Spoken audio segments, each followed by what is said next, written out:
Hello साथियों। आज हम लोग एनसीईआरटी का क्वेश्चन नंबर 8 देखेंगे। जो पहले चैप्टर का क्वेश्चन नंबर 8 है हम लोग उसे देखेंगे। तो आइए हम लोग देखते हैं।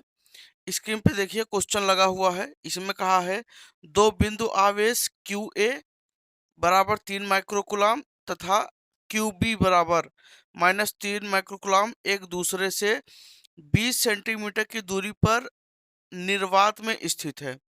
तो यहाँ पर देखिए दो आवेश है। एक आपका ये हो गया और एक आवेश ये हो गया, और ये एक दूसरे से 20 सेंटीमीटर की दूरी पर निर्वात में उपस्थित है। तो इनके बीच की दूरी कितना हो गया दोस्तों? 20 सेंटीमीटर।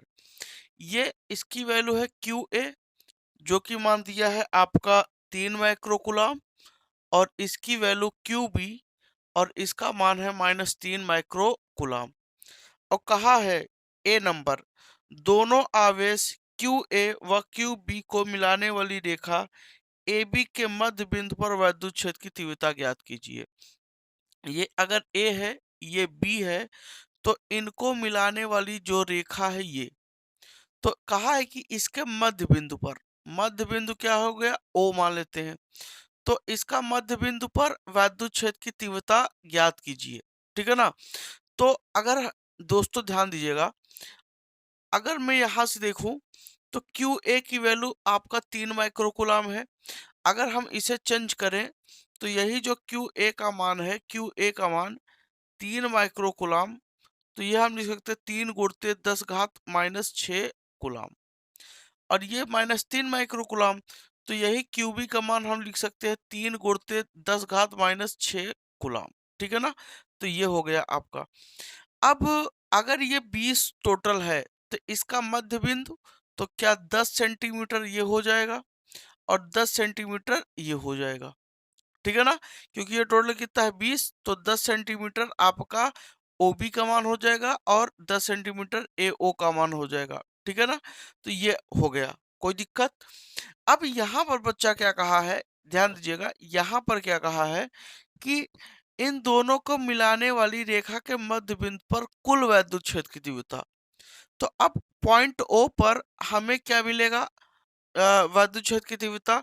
तो आप जानते हैं अगर ये आवेश है और यहाँ से आर दूरी पर हमें क्या करना है? वैद्युत क्षेत्र की तीव्रता निकालनी है। तो उसका जो फार्मूला होता है 1/4πε0 क्यू बाई कितना होता है? आर स्क्वायर होता है। इसी फार्मूले से क्या किया जाता है? निकाला जाता है। तो अगर हम यहाँ से यहाँ पर निकालें, अच्छा डिस्टेंस बच्चों कितना हो गया? तो हम यहाँ पर डिस्टेंस देखें तो क्या दो के दोनों का डिस्टेंस, अगर यहाँ से यहाँ का डिस्टेंस देखें 10 सेंटीमीटर, यहाँ से यहाँ का डिस्टेंस देखें, तो अगर यहाँ से क्यू बी बराबर लें तो -3 माइक्रोकुलाम, तो ये आपका 3 × 10⁻⁻6 कुलाम। और डिस्टेंस आर कितना हो जाएगा? 10 सेंटीमीटर है। तो अगर आप इसे चेंज कर लें तो 10 × 10⁻2 क्या हो जाएगा? मीटर हो जाएगा। इसका पावर अगर 1 ले लें तो कितना हो जाएगा? 10⁻1 क्या हो जाएगा बच्चा? मीटर हो जाएगा। तो अब हम लोग यहाँ पर देखते हैं, जब इसके कारण यहाँ पर निकालेंगे, तो अगर हम कहें क्यू ए, आवेश क्यू ए के कारण, अगर हम यहाँ पर कहें आवेश क्यू ए के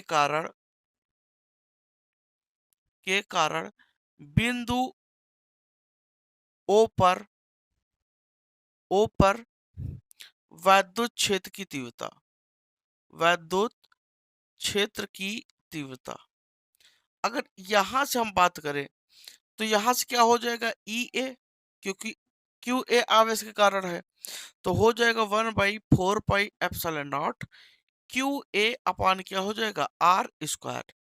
तो यहाँ से बच्चा आप वैल्यू अगर रखोगे तो इसका मान 9 × 10 कितना हो जाएगा? 9। क्यू ए का मान बच्चा कितना दिया है? 3 × 10 कितना? -6। और यहाँ पर आर की वैल्यू कितना है? 10⁻1 का स्क्वायर। अब अगर बच्चा इसी को हम सॉल्व करते हैं, ध्यान दीजिएगा, अगर हम यहाँ पर इसी को सॉल्व करते हैं तो ई बराबर आपका हो जाएगा 9 गुणते, देखिए 9 त्रिक 27 हो जाएगा। तो ये आपका 27 गुणते, और 9 में से 6 का कितना बचेगा? 10⁻3 घट जाएगा। और इसका गुणा करोगे 10 घात कितना हो जाएगा -2। अब ये -2 अगर ऊपर चला गया तो 27 गुणते 10 घात 3 गुणते 10 घात कितना 2। और इसी को दोस्तों हम लोग क्या लिख सकते हैं, 27 गुणते 10 घात कितना 5 न्यूटन प्रति कूलम। इसका मतलब कि अगर हम यहाँ पर ई ए का मान देखें तो ई ए का जो मान बच्चा निकल के आया वो 27 गुणते 10 घात कितना निकल के आया 5। 27 गुणते 10 घात कितना निकल के आया 5 आपका न्यूटन प्रति कूलम। अब जरा दिशा बताइए। दिशा हमने आपको बताया है कि जिस बिंदु पर हमें क्या करना होता है, वैद्युत क्षेत्र की तीव्रता निकालनी होती है, उस बिंदु पर हम ये मान के चलते हैं कि यहाँ पर धनात्मक आवेश रखा है, तो ये धनात्मक आवेश है। अगर यहाँ पर हम पॉजिटिव चार्ज मान लेते हैं तो ये धनात्मक आवेश है, तो ये प्लस प्लस को क्या करेगा, रिपल करेगा। तो ई ए की दिशा क्या हो जाएगी, इधर। ई ए की दिशा इधर हो जाएगी, ठीक है ना।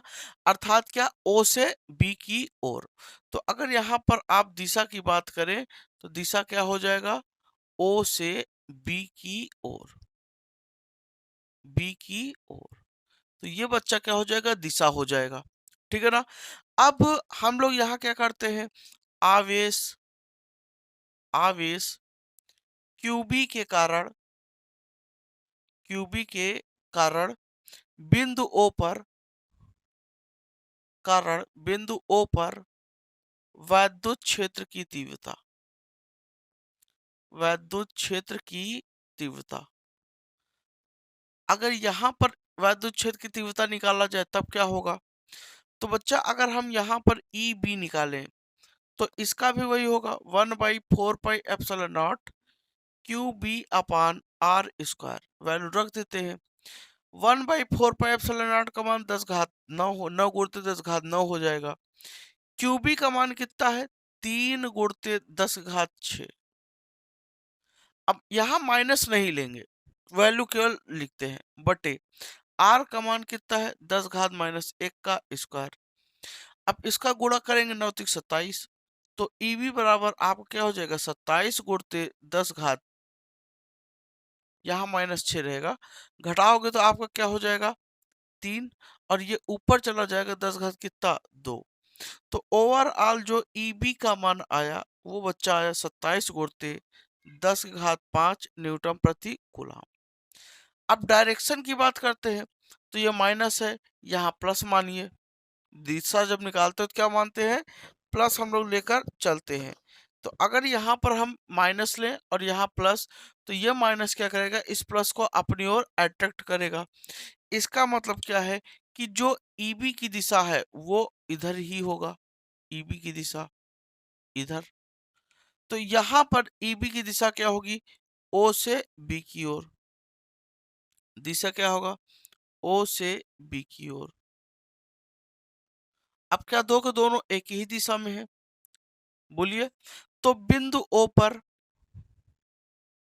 बिंदु ओ पर परिणामी वैद्युत क्षेत्र की तीव्रता, परिणामी वैद्युत क्षेत्र की तीव्रता, परिणामी वैद्युत क्षेत्र की तीव्रता। तो बच्चा क्या हो जाएगा, E बराबर E A vector plus E B vector. अब दो के दोनों एक ही दिशा में है तो डायरेक्ट क्या कर देंगे, जोड़ देंगे, ठीक है ना। दो के दोनों जब एक ही दिशा में है तो क्या कर देंगे, डायरेक्ट जोड़ देंगे। जब यहाँ जोड़ते हैं तो क्या होगा, ध्यान दीजिएगा।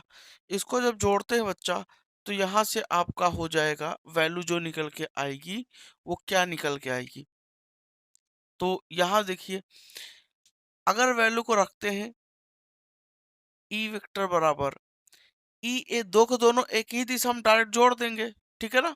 तो यहाँ से क्या हो जाएगा, 27 गुणते 10 का घात कितना आपका, कहाँ गया ये 5, 5 प्लस 27 गुणते 10 का घात कितना 5, ठीक है ना।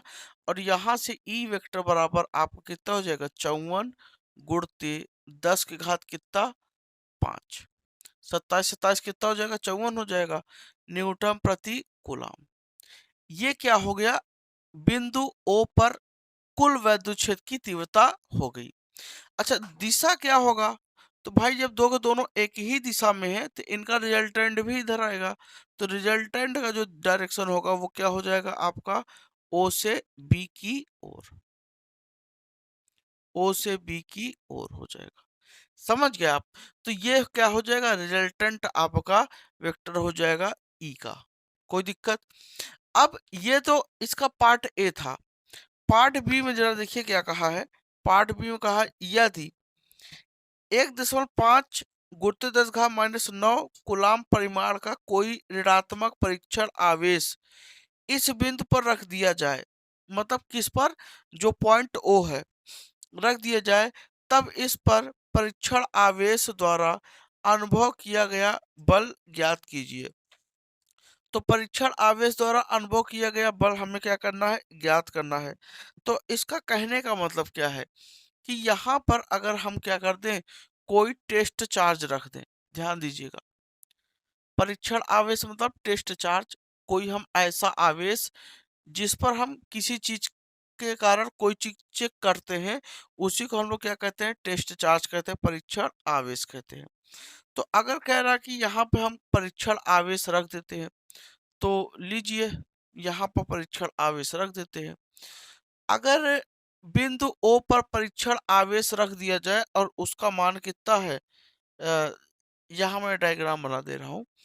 तो अगर यहाँ पर हम ले लें ये क्यू बी और ये क्यू ए, इन दोनों के मध्य बिंदु पर यहाँ पर एक कोई परीक्षण आवेश रख दिया गया आपका -1.5 गुणित 10 घात -9 कूलाम। -1.5 गुणित 10 घात -9 कूलाम का यहाँ पर हमने क्या रख दिया? टेस्ट चार्ज रख दिया, परीक्षण आवेश रख दिया। तो कह रहा है कि इस पर कितना बल लगेगा। भाई वैद्युत क्षेत्र की तीव्रता यहाँ कितनी है? तो 54 गुणित कितना है? 54 गुणित 10 घात 5 न्यूटन प्रति कूलाम है। ये हो गया। और टेस्ट चार्ज कितना है? इतना है। ई का मान ये, और क्यू का मान कितना हो गया आपका? 1.5 गुणित 10 घात -9 कूलाम। तो लगने वाला बल, तो बल ज्ञात करना है। तो आप जानते हैं बल बराबर क्या होगा? क्यू इंटू ई। ठीक है ना? बल बराबर क्या होता है? क्यू इंटू ई। क्योंकि ई बराबर क्या होता है? क्यू अपान ई बराबर क्या होता है? एफ अपान क्यू। तो यहाँ से अगर हम गुणा करें तो क्या हो जाए? क्यू इंटू ई। अब वैल्यू को बच्चा यहाँ क्या कर दे? पुट कर दे। तो एफ बराबर आपको क्या हो जाएगा? क्यू का मान कितना है? 1.5 गुणित 10 घात कितना? -9। ई का मान कितना है? 54। कितना है? 54 गुणित 10 घात कितना? 5। ठीक है ना? अब यहाँ से हम क्या करते हैं? इनका आपस में गुणा करते हैं। जब इनका आपस में गुणा आप करोगे तो ये लगभग कितना आएगा? 81 आएगा। ठीक है ना? कितना आएगा? 81 आएगा। 81 आ गया। ठीक है ना? 81 आ गया। और ये आपका 9 में से 5 घटाओगे -4। ये क्या हो गया? इतना न्यूटन एफ का मान। अब यहाँ पर क्या है कि अगर हम यहाँ पर जो चार्ज है अगर वो माइनस में रखे तो ये वैल्यू किस में आएगी? माइनस में। अब ये माइनस साइन एफ क्या बता रहा है? माइनस साइन एफ ये बताएगा कि एफ का जो डायरेक्शन है, किसका? बल का जो डायरेक्शन है वो वैद्युत क्षेत्र के विपरीत दिशा में है। यहाँ जो निगेटिव साइन है वो क्या बताएगा? ये बताएगा कि बल का जो दिशा है, वैद्युत बल, ये क्या है? वैद्युत बल है। बल की दिशा माइनस साइन क्या बताएगा? निगेटिव साइन क्या बताएगा? वैद्युत बल की दिशा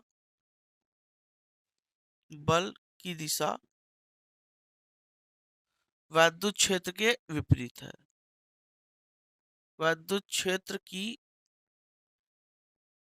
दिशा के विपरीत है। अब ध्यान दीजिए, वैद्युत क्षेत्र की दिशा के विपरीत होने का क्या मतलब है? अगर वैद्युत क्षेत्र की दिशा के विपरीत दिशा में हम बात करें तो पहला नंबर ये क्या है? ये माइनस आवेश है। परिणामी क्षेत्र किधर है? इधर है। टोटल रिजल्टेंट किधर है? इधर। तो इधर है। और ये अगर विद्युत क्षेत्र की दिशा इधर है और यहाँ पर जो आवेश है वो आपका ऋणात्मक आवेश है। ये क्या है? ऋणात्मक आवेश। इसका मतलब क्या है कि अगर ध्यान दीजिएगा, मैं इधर समझा रहा हूँ। अगर मैं यहाँ पे कहूँ कि विद्युत क्षेत्र की दिशा किधर है, तो भाई परिणामी की दिशा तो इधर ही है ना, क्योंकि टोटल जो विद्युत क्षेत्र की दिशा है वो इधर है, ई वेक्टर। और ई का मान कितना है? 54 गुणित 10 घात 5 न्यूटन प्रति कूलम। ठीक है, किधर? ओ से बी की ओर। तो ये ओ से बी की ओर हो गया।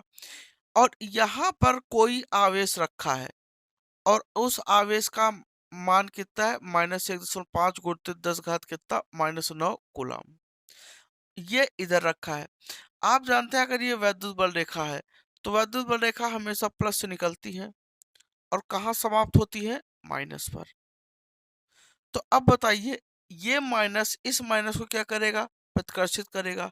तो लगने वाले बल की दिशा इधर होगी कि नहीं? और ये प्लस इस माइनस को क्या करेगा? अपनी ओर आकर्षित करेगा।